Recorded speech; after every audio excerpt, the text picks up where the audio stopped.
O uso político da tragédia no Rio Grande do Sul. Começa agora JBR News.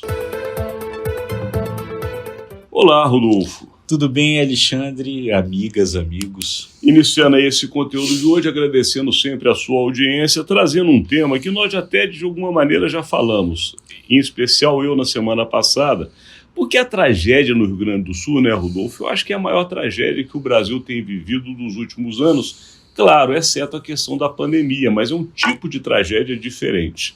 Neste caso do Rio Grande do Sul, as cheias dos rios, as chuvas intermitentes, têm mostrado uma situação de muita dificuldade, para não falar de realmente perda de vidas, destruição da economia e do meio ambiente como um todo. E, obviamente, os governos têm que se preocupar.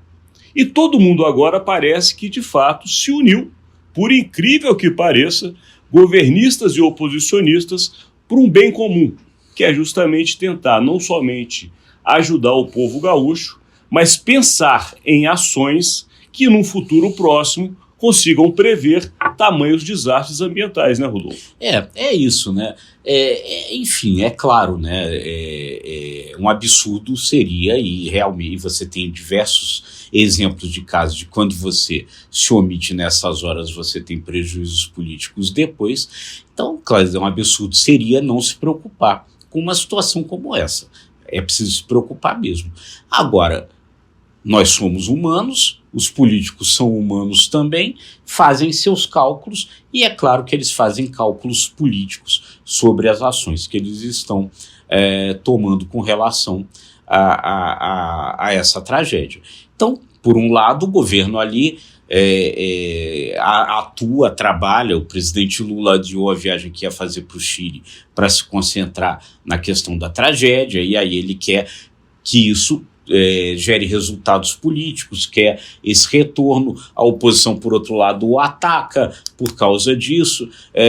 Propostas legislativas são apresentadas em cima do caso, quer dizer, então toda a classe política se movimenta em torno da tragédia. Se movimenta porque tem que se movimentar mesmo, mas se movimenta também buscando tirar dividendos políticos disso. Eu estava até anotando aqui, quando você estava falando, que é um fato que realmente chama atenção. Acho que a gente só viu isso naquela crise que houve ainda na época do governo Fernando Henrique Cardoso, que também foi uma crise climática, que na época até o Pedro Parente, se não me engano, ficou à frente de toda a sala de situação ou gestão de crise. Do apagão, né? Do apagão.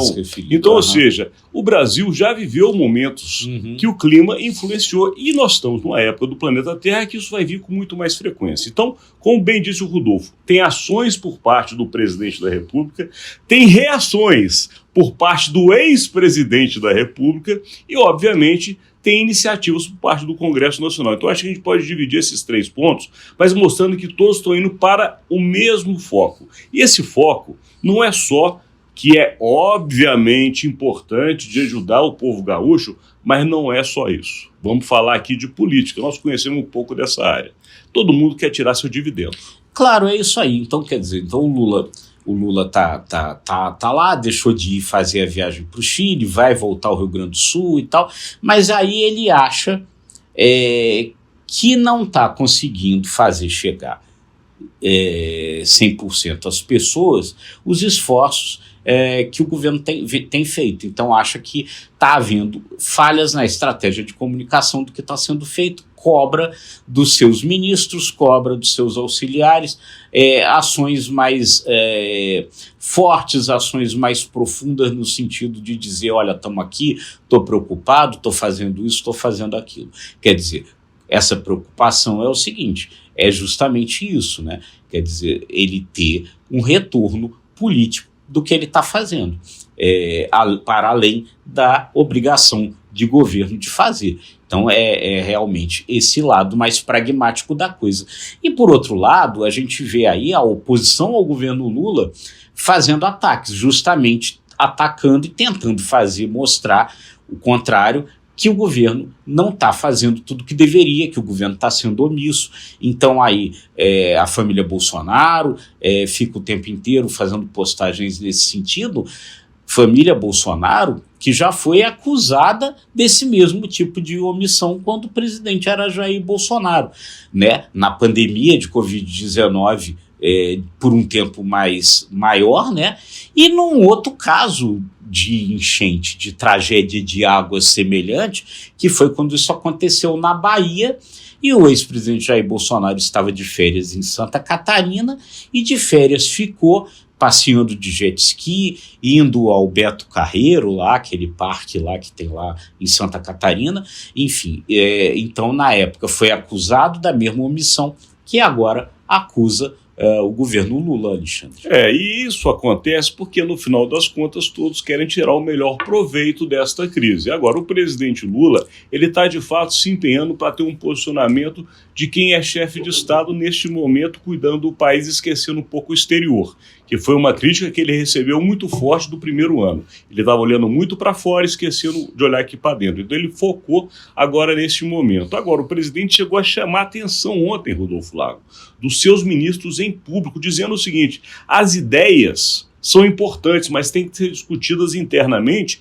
e não ser colocadas para fora, antes de saber se elas podem ou não ser implementadas como política pública. E ali ele deu recado direto para alguns nomes que nós não vamos entrar no caso. E neste intervalo, é importante também a gente falar que o Congresso Nacional está com uma iniciativa, não somente aproveitando o momento, que, claro, é propício para se aprovar qualquer coisa relativa às questões climáticas, mas também para tirar um benefício político da imagem, né, Rodolfo? Sem dúvida, quer dizer, o Congresso também aí pega e foca as suas ações nessas questões ou no que envolve a questão da mudança climática. Então, o Senado, por exemplo, adiou a votação da polêmica PEC do quinquênio, né, que dá aumentos salariais aí para a turma do Judiciário, e aí vai votar hoje o Congresso um projeto de lei da deputada Tabata Amaral e do senador Alessandro Vieira, que busca estabelecer diretrizes para que os governos se preparem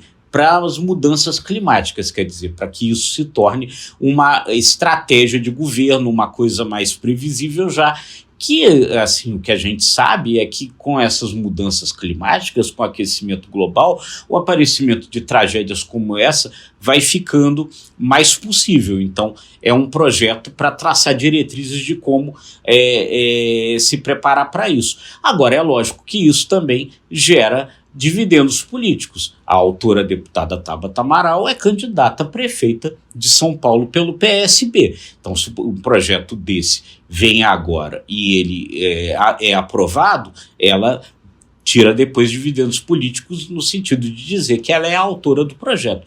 Então, na verdade, é toda a classe política de várias formas se movimentando em torno de um tema que a todos nós preocupa, né? E a gente sabe, políticas de Estado, em especial com relação ao meio ambiente, hoje são fundamentais. Mas o político está pensando mesmo na próxima eleição. Aqui a gente tem que encerrar, Rodolfo Lago. Nosso tempo está estourado, agradecendo muito a sua audiência. É isso aí, gente. E deixando sempre um convite importantíssimo para nós. Se você gostou desse conteúdo, curta, compartilhe, acesse imagemcredibilidade.com e se inscreva no ICTV e nos nossos demais canais. Obrigado e até amanhã.